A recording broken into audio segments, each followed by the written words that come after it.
Hi, my name is Jennifer Mullins, and I'm the owner of Mullins Tutoring Incorporated. This is a review for the ASVAB math test. I have been working with military applicants since 2013, and I focus on the math portion of the test because that is the part that most people struggle with. Today I'm just going to review squares and square roots and cubes and cube roots. So the first thing we want to do is look at squares and square roots. So a squared number is a number times itself. The square root of a number is the root of a number inside the radical sign that has been squared. However, not all numbers inside a radical sign are perfect squares. In the first column, I have my squared numbers. So I have 1 squared is equal to 1, 2 squared equals 4, 3 squared equals 9, and so on. I would recommend knowing through 12 squared because that will just help you as far as answering questions. One common mistake that people make is when they see a number squared, they think that it means 4 times the exponent. But that's not correct because that would be equal to 8. 4 squared is equal to 4 times itself, which is equal to 16.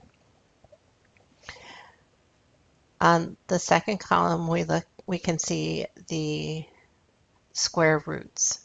So the number is inside a radical sign. There is no number outside the radical sign, which means it's the square root of.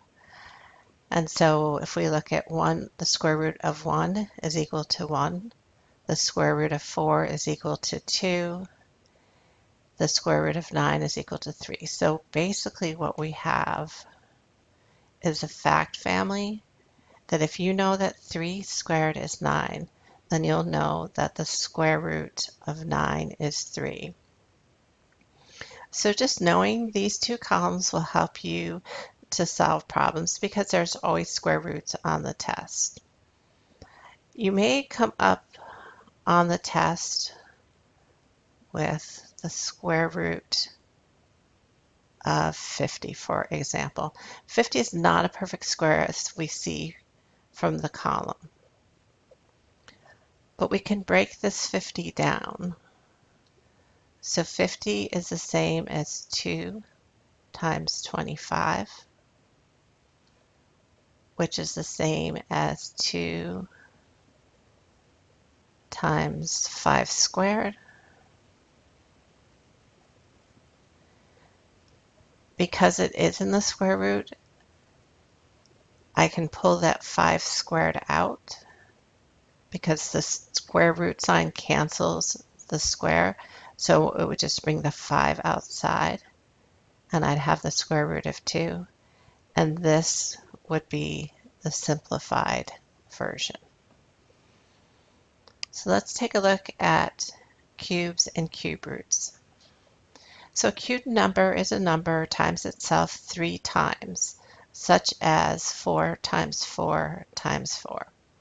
The larger the exponent, the faster the number grows. The cube root of a number is similar to how we find the square root of a number, except there's a subscript or superscript of 3 on the radical. A common error that people make with cube roots is that they either want to divide the number and the radical by 3 or they solve for the square root. So let's take a look at this. So we start with 1 cubed is 1, which we notice is the same as 1 squared is 1, because 1 times itself is always going to be 1. So no matter how large the exponent, 1 raised to any power will be 1.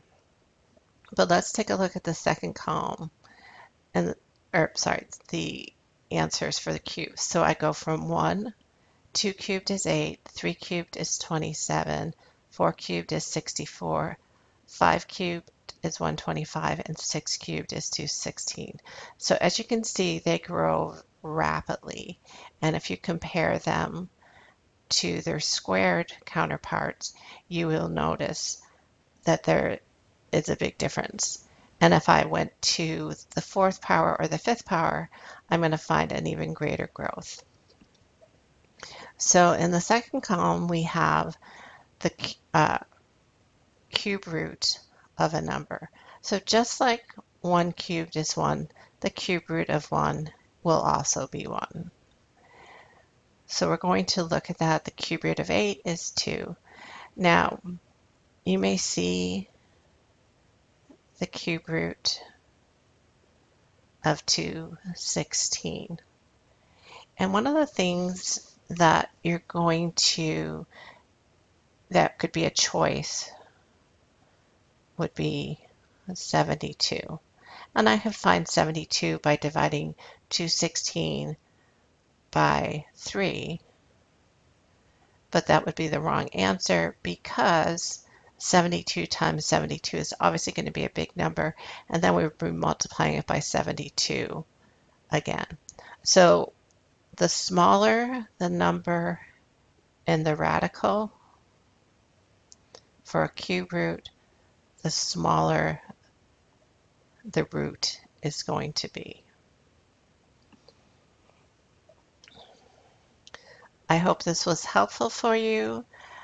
Once again, my name is Jennifer Mullins. I do in-person tutoring in the Phoenix, Arizona area.